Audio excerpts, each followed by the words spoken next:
Hello नमस्कार भाई सभी भाइयों को। आज की इस वीडियो में हम लोग मौर्य साम्राज्य के बारे में पढ़ेंगे। आज की इस वीडियो में पूरे मौर्य साम्राज्य को देखेंगे, ऐतिहासिक स्रोत मौर्य साम्राज्य के बारे में देखेंगे। तो चालू करते हैं अपनी वीडियो को मौर्य साम्राज्य के बारे में। मौर्य साम्राज्य नंद वंश के अंतिम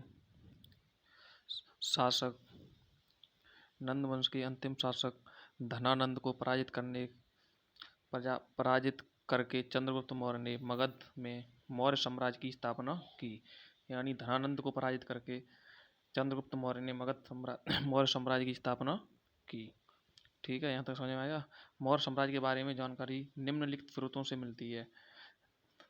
इन्हें दो भागों में डिवाइड किया गया है। नंबर एक साहित्यिक स्रोत, नंबर दो पुरातात्विक स्रोत। साहित्यिक स्रोत में हमें मौर्य साम्राज्य के बारे में अर्थशास्त्र पुस्तक से, इंडिका और मुद्रा राक्षस और जैन और बौद्ध ग्रंथों से हमें मौर्य साम्राज्य के बारे में जानकारी मिलती है। पुरातात्विक स्रोत इसके अशोक के अभिलेख, जिनके बारे में हम अभी पढ़ेंगे, जूनागढ़ अभिलेख, रुद्रदामन अभिलेख, इनसे हमें मौर्य साम्राज्य के बारे में जानकारी मिलती है। आगे देखते हैं मौर्य साम्राज्य का विस्तार।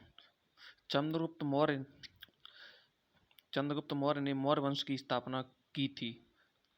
मौर्य वंश का संस्थापक कौन था? चंद्रगुप्त मौर्य। और एक विस्तृत राज्य की स्थापना की। उसने उत्तर में हिमालय से लेकर दक्षिण में मैसूर तक, पूर्व में बंगाल से लेकर उत्तर पश्चिम में हिंदकुश पर्वत तथा पश्चिम में अरब सागर तक अपने साम्राज्य का विस्तार किया था। यानी अगर हम उत्तर में देखेंगे तो हिमालय से लेकर दक्षिण में मैसूर तक मौर्य साम्राज्य फैला हुआ था, और पूर्व में बंगाल से लेकर पश्चिम में हिंदकुश पर्वत तक मौर्य साम्राज्य का विस्तार था। देखते हैं आगे मौर्य साम्राज्य के शासक। सबसे पहले मौर्य साम्राज्य की स्थापना चंद्रगुप्त मौर्य ने की थी। उसके बाद गद्दी पर बैठा बिंदुसार, उसके बाद बैठा अशोक, उसके बाद बैठे दशरथ मौर्य, उसके बाद संप्रीति, उसके बाद शालीशुक, उसके बाद देववर्मन, उसके बाद शतधन्वन, उसके बाद वृद्धत। मौर्य साम्राज्य के ये राजा हैं, इनके बारे में हम एक एक करके देखेंगे आगे। सबसे पहले पढ़ेंगे हम चंद्रगुप्त मौर्य के बारे में। चंद्रगुप्त मौर्य मौर्य वंश के प्रथम शासक तथा संस्थापक थे। 322 ईसा पूर्व नंद वंश के शासक धनानंद, जो मैंने आगे तुमको बताया था, धनानंद को पराजित करके यह मगध के राजा बने। चाणक्य को चंद्रगुप्त ने अपना प्रधानमंत्री बनाया और चाणक्य को कौटल्य और विष्णुगुप्त भी कहते हैं। चाणक्य को कौटल्य और विष्णुगुप्त भी कहते हैं। धनानंद को हराने के बाद चंद्रगुप्त मौर्य धनानंद की पुत्री थी दुधरा से विवाह कर लिया। चंद्रगुप्त ने धनानंद को हराने के बाद धनानंद की पुत्री दुधरा से विवाह कर लिया। यूनानी लेखकों के द्वारा चंद्रगुप्त मौर्य को दिए गए नाम। यूनानी लेखकों ने चंद्रगुप्त को नाम दिए थे, उनके बारे में देखते हैं। प्लूटार्क ने एंड्रोकोट्स, चंद्रगुप्त को प्लूटार्क ने एक नाम दिया था एंड्रोकोट्स। जस्टिन ने नाम दिया था सेंड्रोकोट्स। ये यूनानी लेखकों ने चंद्रगुप्त को नाम दिए थे। आगे 1793 में सर विलियम जोन्स ने सर्वप्रथम यह बताया कि यह नाम चंद्रगुप्त मौर्य के हैं। सबसे पहले ये नाम 1793 में किसने बताए थे? विलियम जोन्स ने बताए थे। देखते हैं आगे चंद्रगुप्त मौर्य 305 ईसा पूर्व में सेल्यूकस निकेटर ने मगध पर आक्रमण कर दिया, किंतु चंद्रगुप्त मौर्य ने उसे पराजित कर दिया। 305 ईस्वी में जब सेल्यूकस निकेटर ने मगध पर आक्रमण किया था, तब चंद्रगुप्त ने उसे पराजित कर दिया और उसकी पुत्री कार्नेलिया, उसे हेलेना भी कहते थे, कार्नेलिया या हेलेना से विवाह कर लिया। सेल्यूकस निकेटर को हरा करके चंद्रगुप्त मौर्य ने उसकी पुत्री कार्नेलिया से या हेलेना से विवाह कर लिया। ठीक है, यहाँ तक समझिए। इससे आगे देखते हैं। युद्ध की शर्तों के अनुसार सेल्यूकस निकेटर ने 4 प्रांत काबुल, कांधार, हेरात और मकरान चंद्रगुप्त मौर्य को दिए। आगे देखते हैं, चंद्रगुप्त मौर्य ने 500 हाथी सेल्यूकस निकेटर को भेंट किए। मतलब उपहार में 500 हाथी चंद्रगुप्त मौर्य ने सेल्यूकस निकेटर को दिए। सेल्यूकस निकेटर ने अपना राजदूत मेगस्थनीज सेल्यूकस निकेटर ने अपना राजदूत मेगस्थनीज को चंद्रगुप्त मौर्य के दरबार में भेजा। ठीक है, यहाँ तक समझ में आ गया। आगे देखते हैं, मेगस्थनीज की पुस्तक इंडिका। इंडिका पुस्तक किसने लिखी है? मेगस्थनीज ने। में मौर्य वंश की जानकारी मिलती है। मौर्य वंश की जानकारी किससे मिलती है? इंडिका में, जो मैंने पहले आपको पढ़ाया था। जैन गुरु भद्रबाहु से प्रभावित होकर चंद्रगुप्त मौर्य ने जैन धर्म अपना लिया था। ये बहुत ही इंपोर्टेंट फैक्ट है। चंद्रगुप्त मौर्य ने कौन सा धर्म अपनाया था? जैन धर्म। किनसे प्रभावित होकर? भद्रबाहु, जैन गुरु से। कर्नाटक में श्रवण बेलगोला में 298 ईसा पूर्व में सलेखना विधि द्वारा प्राण त्याग दिए। चंद्रगुप्त मौर्य ने प्राण कब त्यागे थे? 298 ईस्वी में। कौन सी विधि थी? सलेखना विधि। ये इंपोर्टेंट है, याद रखना इसे। आगे देखते हैं, अब ये आया सिकंदर का थलसेना सेल्यूकस निकेटर तथा जल सेनापति कौन था? डरियाकस था।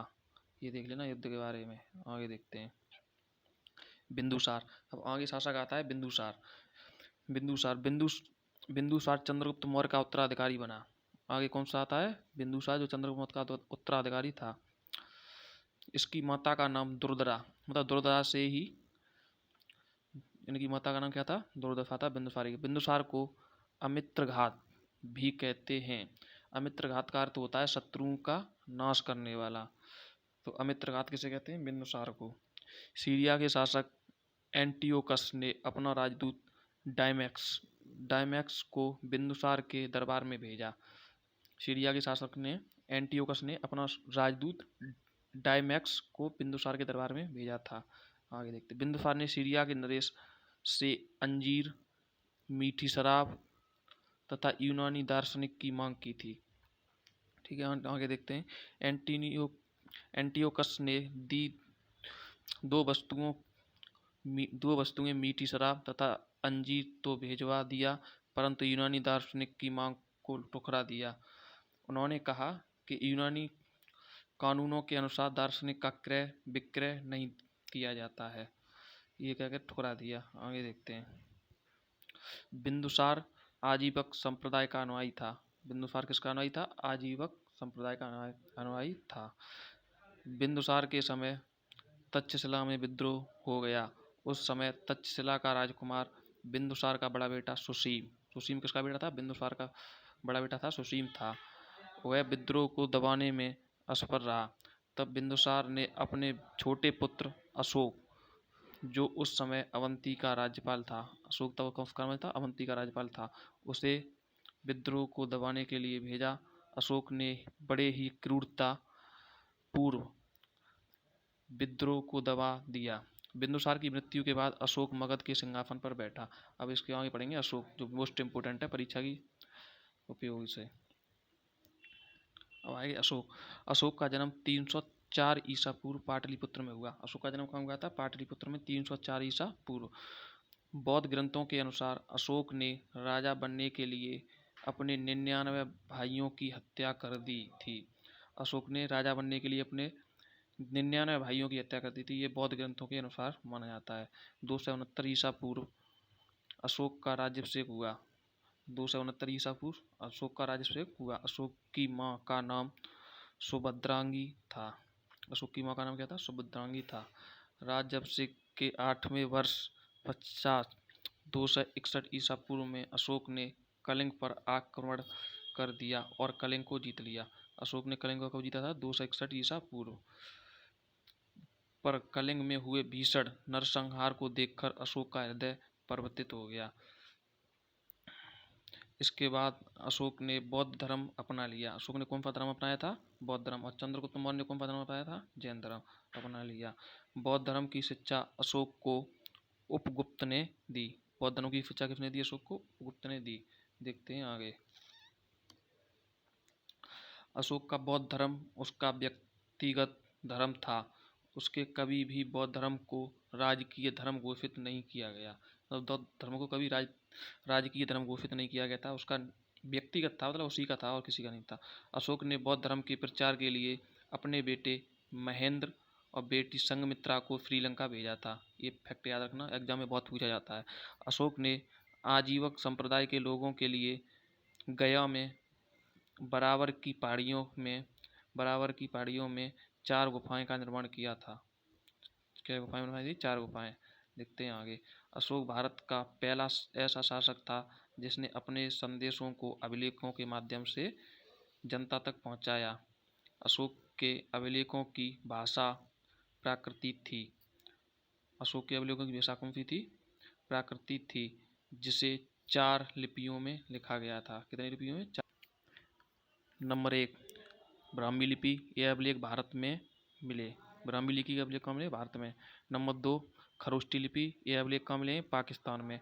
नंबर 3 अरमाइक लिपि। ये अभिलेख कहाँ मिले? अफगानिस्तान में। और नंबर 4 ग्रीक लिपि। यह लिपि का आविष्कार कहाँ से? बंगला अफगानिस्तान में सीमा से मिली है। ठीक है। खरोष्टी लिपि दाएं से बाएं और लिखी जाती थी। खरोष्टी लिपि थी दाएं से बाईं ओर लिखी जाती थी। अशोक के अभिलेखों को पढ़ने की पहली सफलता 1837 में जेम्स फ्रांसिस को मिली। आगे देखते हैं। अशोक ने अपने अधिकतर अभिलेखों में अपना नाम देवनाम प्रियदर्शी देवताओं का पसंद। देवनाम प्रियदर्शी का मतलब होता है देवताओं का पसंद लिखा। आगे देखते हैं। मध्य प्रदेश के गुर्जरा तथा कर्नाटक की मास्की नेदर तथा उदयगोलान अभिलेखों में अशोक का स्पष्ट नाम अशोक लिखा है। इन अभिलेखों में अशोक का नाम क्या लिखा है? अशोक ही लिखा है। राजस्थान में भाब्रू अभिलेख में अशोक ने खुद को मगध का सम्राट बताया है। खुद को मगध का सम्राट किसने बताया था? अशोक ने किसने बताया? कौन से अभिलेख में? भाब्रू अभिलेख राजस्थान में स्थित है। अशोक की धम्म यात्रा। अशोक ने लोगों को नैतिकता सिखाने के लिए जो नियम कानून की संहिता बनाई थी उसे धम्म कहते हैं। अशोक का धम्म स्व नियंत्रण पर आधारित था। अशोक ने कहा है कि व्यक्ति को अपने माता पिता की आज्ञा माने, व्यक्ति ब्राह्मण तथा भिक्षुक का आदर करें, व्यक्ति दास तथा सेवकों के प्रति उदार रहें, व्यक्ति को जियो और जीने दो का पालन करना चाहिए। आगे देखते हैं। अशोक के चतुर्भुज अभिलेख। अशोक का पहला अभिलेख, इसमें अहिंसा पर बल दिया गया है। पहले अभिलेख में क्या है? अहिंसा पर बल दिया है और पशु बलि की निंदा की गई है। पशु बलि की निंदा की गई है। ये इंपोर्टेंट है, इसे याद रखना, परीक्षा बार बार पूछा जाता है। दूसरा अभिलेख, द्वितीय अभिलेख, इसमें मनुष्य के साथ पशु चिकित्सा की भी चर्चा है। मनुष्य के साथ पशु चिकित्सा की भी चर्चा द्वितीय अभिलेख में। तृतीय अभिलेख, इसमें अशोक ने 3 अधिकारी राजयुक्त तथा प्रदेशक का चर्चा किया है जो धम्म प्रचार के लिए थे। तीसरा अभिलेख। चतुर्थ शिलालेख, इसमें भैरी घोष युद्ध के स्थान पर धम्मघोष बौद्ध के नीति का चर्चा है। पांचवा शिलालेख है, इसमें धम्म महापात्र नामक अधिकारी की चर्चा जो धार्मिक जीवन की देखरेख करता था। छठा शिलालेख, इसमें अशोक ने कहा है कि मेरा अधिकारी जन कल्याण के लिए जब चाहे मुझसे मिल सकता है। मतलब जन कल्याण के लिए अशोक का अधिकारी कभी भी अशोक से मिल सकता है। ये शिलालेख 6 में बताया गया है। आगे देखते हैं। शिलालेख 7वां, ये भी इम्पोर्टेंट है, याद रखना। इसमें अशोक ने विभिन्न धर्मों के आपसी समन्वय की बात कही है। यह सबसे बड़ा शिलालेख है। सबसे बड़ा शिलालेख कौन सा है? शिलालेख 7।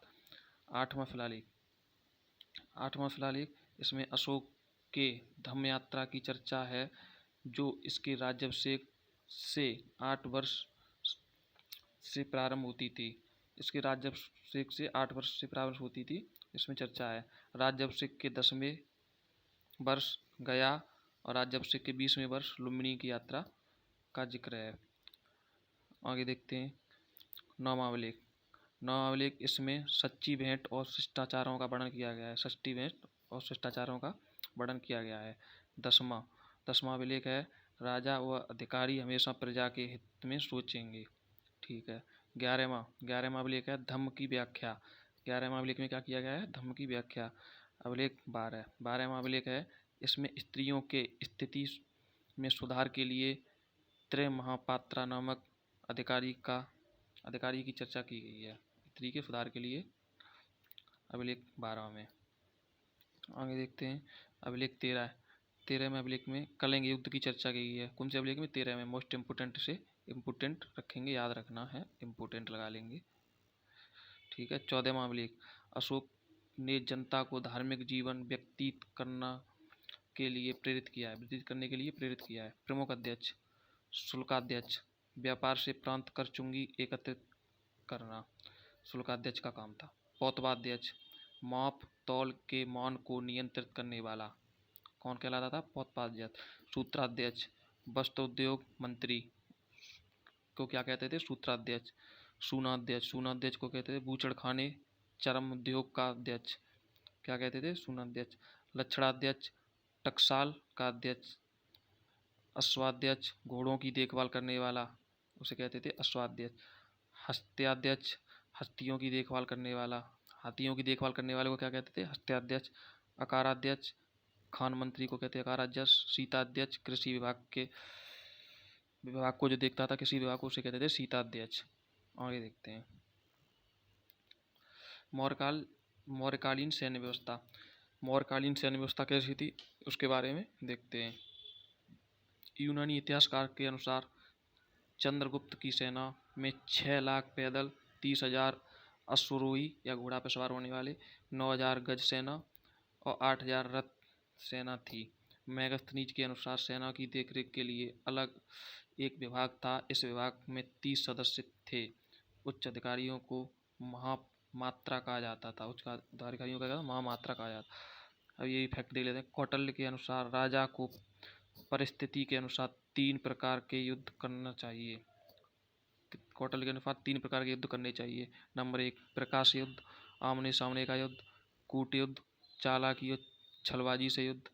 त्रिशली युद्ध, अप्रत्यक्ष युद्ध। शत्रु राज्य में गृह युद्ध, छिड़वा देना, उसे कहते हैं त्रिशली युद्ध। अब देखते हैं आगे। अब आया सामाजिक व्यवस्था कैसी थी मौर्य काल में। अशोक के समय चाणक्य ने अर्थशास्त्र में परंपरागत 4 वर्णों का उल्लेख किया है: ब्राह्मण, क्षत्रिय, वैश्य और शूद्र। मेगास्थनीज ने चातुर्वर्ण व्यवस्था का उल्लेख नहीं किया था, किंतु उसने आर्थिक आधार पर भारतीय समाज को 7 वर्गों में बांटा है। किसने? मेगास्थनीज ने। नंबर 1 दार्शनिक, इसके अंतर्गत पुजारी, भिक्षु, विद्वान आदि आते हैं। दार्शनिक के अंदर कृषक, मेगास्थनीज ने 7 वर्गों में कृषि की संख्या सर्वाधिक बताया है। कृषि की संख्या सर्वाधिक थी। पशुपालन, ये पशुपालन का कार्य करते थे। व्यापारी, शिल्पी, ये अधिकांश नगरों में निवास करते थे। सैनिक, समाज में किसानों के बाद सैनिक सर्वाधिक संख्या में थे। निरीक्षक, ये समाज में व्यवस्था का निरीक्षण करते थे।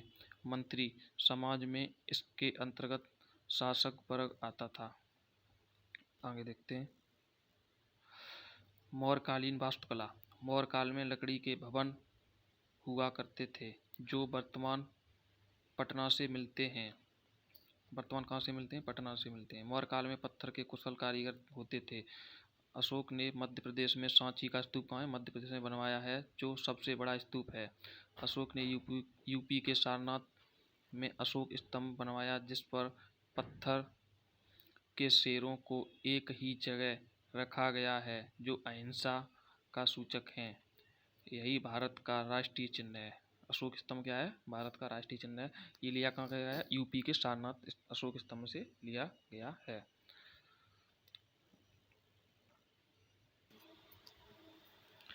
देखते हैं आगे। अब थ्योरी पार्ट कंप्लीट हो गया है। अब करेंगे इसके बारे में क्वेश्चन। देखते हैं क्वेश्चन। क्वेश्चन नंबर 1, चाणक्य का अन्य नाम था। मैंने अभी आपको बताया था चाणक्य का अपना अन्य नाम था विष्णुगुप्त। चाणक्य का नाम क्या था? विष्णुगुप्त। बिंदुसार ने विद्रोहियों को चलने के लिए अशोक को कहाँ भेजा था? मैंने बताया था अभी, कहाँ? तक्षशिला। नेक्स्ट क्वेश्चन देखते हैं। निम्न में से वह व्यक्ति कौन है जिसका नाम देव नाम प्रियदर्शी भी था? अभी बताया था कौन है? सम्राट अशोक। देखते हैं नेक्स्ट क्वेश्चन। कलिंग विजय के उपरांत अशोक महान ने निम्न में से किस धर्म को अंगीकार कर लिया था? किस धर्म को अंगीकार कर लिया था? बौद्ध धर्म को। देखते हैं नेक्स्ट क्वेश्चन। प्राचीन भारत का वह प्रसिद्ध शासक जिसने अपने जीवन के अंतिम दिनों में जैन धर्म को अपनाया था, कौन था? चंद्रगुप्त मौर्य। देखते हैं नेक्स्ट क्वेश्चन। निम्न में से कौन मौर्य वंश का शासक नहीं है? कौन नहीं है? चंद्रगुप्त मौर्य मौर्य वंश का शासक है। बिंदुसार मौर्य वंश का शासक है। अशोक मौर्य वंश का शासक है। कौन नहीं है? अजातशत्रु मौर्य वंश का शासक नहीं है। ऑप्शन ए बिल्कुल सही हो जाएगा। देखते हैं नेक्स्ट आगे। मेगास्थनीज की पुस्तक का नाम क्या था? इंडिका। मैंने अभी बताई थी मेगास्थनीज की कौन सी पुस्तक थी? इंडिका, जिसमें बताया था मौर्य साम्राज्य के बारे में बताया गया था। मेगास्थनीज ने भारतीय समाज को कितनी श्रेणियों में विभाजित किया था? अभी बताया था कितनी श्रेणियों में? 7। कितनी श्रेणियों में विभाजित किया था? 7 श्रेणियों में। Option number D. देखते हैं अगला। पाटलिपुत्र में स्थित चंद्रगुप्त मौर्य का महल मुख्यतः किसका बना था? ईंटों का, पत्थर का, पत्थर का, लकड़ी का या मिट्टी का? तो किसका बना था? लकड़ी का। देखते हैं आगे नेक्स्ट क्वेश्चन। सांची का स्तूप किसने बनवाया? सांची का स्तूप किसने बनाया था? अशोक ने। किसने? अशोक ने सांची का स्तूप बनवाया था। अशोक के शिलालेखों को पढ़ने वाला प्रथम अंग्रेज कौन था? James princess. पहली बार किसने पढ़े थे? जेम्स प्रिंसेस ने। कलिंग युद्ध की विजय तथा क्षत्रियों का वर्णन अशोक की किस अभिलेख में मिलता है? कलिंग युद्ध की विजय का वर्णन किस में मिलता है? शिलालेख 13 या 13 में। ऑप्शन डी सही। ठीक है, यहाँ तक होता है पूरा अपना खत्म वीडियो। वीडियो अच्छी लगी हो तो लाइक शेयर सब्सक्राइब जरूर करें। थैंक यू, धन्यवाद।